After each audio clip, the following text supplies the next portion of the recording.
ये सरपंच इस पंचायत भवन को अपना निजी अड्डा बना रखा है। सरपंच का रवैया तानाशाही, गुंडागर्दी, लुच्चागिरी, भ्रष्टाचार सबसे लिप्त। उदयपुर वाटी पंचायत समिति की धमौरा ग्राम पंचायत में सरपंच पर पट्टा नहीं देने का आरोप लगाते हुए लोग ग्राम पंचायत भवन के सामने दिन रात धरना दे रहे हैं। पट्टा नहीं देने पर सरपंच के खिलाफ नारेबाजी करते हुए धरना दे रहे हैं। लोगों का आरोप है कि सरपंच भेदभाव करते हुए लोगों को पट्टा नहीं दे रहा है। धरने में शामिल महिलाएं बैठी हुई हैं जो कि पट्टा नहीं देने तक धरने पर बैठे रहने की बात कह रही हैं। इधर ग्राम पंचायत के सरपंच का कहना है कि नियमानुसार पट्टे दिए जा रहे हैं, लेकिन कुछ लोग इसे राजनीतिक मुद्दा बना रहे हैं। सरपंच तेरी तानाशाही नहीं चलेगी, नहीं चलेगी। सरपंच तेरी तानाशाही नहीं चलेगी, नहीं चलेगी। सरपंच तेरी कब्र खुदेगी, आज नहीं तो कल खुदेगी। सरपंच तेरी कब्र खुदेगी, आज नहीं तो कल खुदेगी। सरपंच तेरी गुंडागर्दी नहीं चलेगी, नहीं चलेगी। सरपंच तेरी गुंडागर्दी नहीं चलेगी, नहीं चलेगी। धमौरा गांव के बुढ़ा बस्ती है, उसमें चारागाह की भूमि थी 3.34 हेक्टर। उसको मंत्री महोदय ने आबादी में आवंटित करवाया था और उसको आवंटित हुए 3 महीने हो गए और 3 महीने से हम कलेक्टर साहब का आदेश था कि ग्राम पंचायत धमौरा ग्राम पंचायत को लेटर आ गया था कि इन लोगों के पट्टे जारी किए जाएं। हमने पंचायत में आवेदन लगा दिए, सब कुछ लगा दिया, लेकिन हम लोगों को कोई स्थिति क्लियर नहीं थी कि क्या होगा, कैसे होगा, क्या चल रहा है फाइलों का, इनमें हमें पट्टे मिलेंगे, किस किस को मिलेगा, किस किस को नहीं मिलेगा। तो ये खुल करके कुछ बता नहीं रहे थे। सर प्लाट हैं जिन पे हमारा कब्जा है, उन कब्जादारियों के जहाँ मकान है उस मकान की जगह का पट्टा दिया जाए। दूसरा, उसका जो नापतोल है वो सरकारी कर्मचारी करे, न कि सरपंच के पिता हैं। सरपंच खुद नहीं जाते हैं, सरपंच के पिताजी जाते हैं, तो सरपंच के पिताजी खुद नापतोल करते हैं और नक्शा बनाते हैं, वो खुद नहीं करें।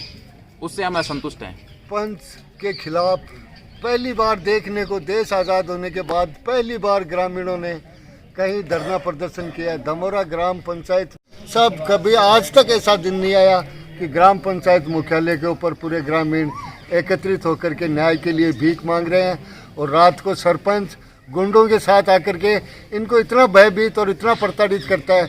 ये डूब मरने वाली बात है सरपंच के लिए। सरपंच का रवैया तानाशाही, गुंडागर्दी, लुच्चागिरी, भ्रष्टाचार सबसे लिप्त और सब जनता को परेशान कर रहा है। पट्टों का मामला आता है, पट्टों के अंदर उसके नेगेटिव सोच रहती है। गांव के विकास के लिए कोई बात आती है, उसमें नेगेटिव सोच रहती है। ये राजनीति से लिप्त, जातिवाद से लिप्त, भ्रष्टाचार से लिप्त, और ये गांव का दुर्भाग्य है कि ऐसे आदमी को सरपंचाई मिल गई। इसलिए ग्रामीणों ने परेशान होकर के लास्ट में, ये सब गरीब तबका के लोग हैं, नरेगा के मजदूर हैं, सब ने बैठे हैं और अपनी मांग को लेकर के निवेदन कर रहे हैं प्रशासन से कि इनको सरकारी कानून कायदों को सबको ध्यान में रखते हुए इनको इनके घरों के पट्टे जारी कर दिए जाए। यही सरकार से मांग है और सरपंच साहब से भी निवेदन है कि अपने रवैये को सुधारें। किसी तरह की गुंडागर्दी, लुच्चागिरी ये कभी नहीं चलेगी। गांव बस्ती होती है, माँ बाप के समान होती है। जो आदमी पूरे गांव बस्ती के सामने आता है उसका लास्ट में रिजल्ट ये रहता है कि साहब उसको बहुत ज़्यादा परेशान होना पड़ता है। इसलिए अपने कर्म सुधारो सरपंच जी और ग्रामीणों को संतुष्ट करो और इनके सबके पट्टे दो। ये सरपंच इस पंचायत भवन को अपना निजी अड्डा बना रखा है, अपनी दुकानदारी बना रखी है। कभी वो गैस का दफ्तर खोलता है, कभी किसी का दफ्तर खोलता है, कभी ज्योतिष का खोलता है, कभी किसी और का खोलता है। उनसे वो पैसे लेता है, अनियमितता बढ़ता है। ये इस मन से मतलब कलेक्टर महोदय से मेरी आवाज़ आनी चाहिए कि मतलब इसकी जांच होनी चाहिए और इसको तुरंत निलंबित होना चाहिए। ये आबादी भूखंड है, उसका पट्टा जारी करवाने के लिए मतलब यहाँ धरने पे मतलब मजबूरन बैठना पड़ा, क्योंकि ये पट्टा दे नहीं रहा है। ये बोलता है इस गांव का मैं मालिक हूँ, मैं चाहूँ वैसे करूँ, जिसको चाहूँ वैसा करूँ, ये इसके शब्द हैं। पंचायत के थ्रू जो भी पट्टे की फाइलें आई है उन सभी पे कार्रवाई की गई है। जो जायज़ पट्टा है, जो नियम पत्रावली में आ रहा है, उन सभी के पट्टे, यानी कि हमारी पंचायत में 103 फाइल जमा हुई थी, उनमें से 68 पट्टे हमने जारी कर रखे हैं।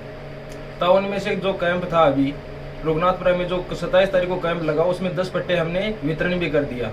तब बच्चे पट्टे की फाइलें जो भी हैं उनमें किसी में अनापत्ति है तथा किसी में डॉक्यूमेंट पूर्ण नहीं है, वो फाइलें अभी कंप्लीट नहीं हुई है। जैसे वो कंप्लीट होगी हम उनके पट्टे जारी कर देंगे तथा जो नियम में आएंगे वही पट्टे जारी होंगे। अभी धरने पे बैठे हैं वो किसी प्रकार का कोई ऐसा इश्यू नहीं है, वो एक राजनीतिक इशू बना रखा है और इसके अंदर जो राजनीतिक इशू बना रखा है उसके अंदर कुछ नहीं होता, बल्कि हमारे जो पट्टे की फाइलें हैं वो हम हमारे आधार पर पूरी कंप्लीट कर रहे हैं, तो जो कलेक्टर साहब का जो आदेश है उसके अंतर्गत ही पूर्ण होगी।